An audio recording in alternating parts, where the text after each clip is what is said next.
আপনারা দেখছেন এসবিটিভির বিশেষ সংবাদ। দায়িত্ব নেওয়ার আগেই ২০ জানুয়ারির মধ্যে গাজায় জিম্মিদের মুক্তি না দিলে মূল্য চোকাতে হবে হামাসকে, হুঁশিয়ারি ট্রাম্পের। ট্রাম্প ক্ষমতা নেওয়ার আগেই বিদেশি শিক্ষার্থীদের ক্যাম্পাসে ফিরতে বলছে যুক্তরাষ্ট্রের বিশ্ববিদ্যালয়গুলো।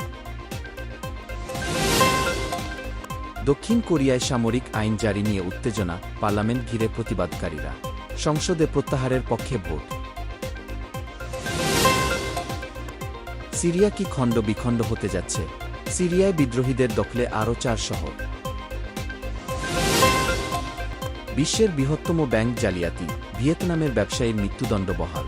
মৃত্যুদণ্ড এড়াতে $৯ বিলিয়ন ফেরত দিতে হবে ভিয়েতনামের ধনকুবেরকে। হিজবুল্লাহর বিরুদ্ধে যুদ্ধবিরতি ভঙ্গের অভিযোগ, ভেস্তে যাচ্ছে যুদ্ধবিরতি, লেবাননে ইসরায়েলি হামলায় নিহত 11 জন।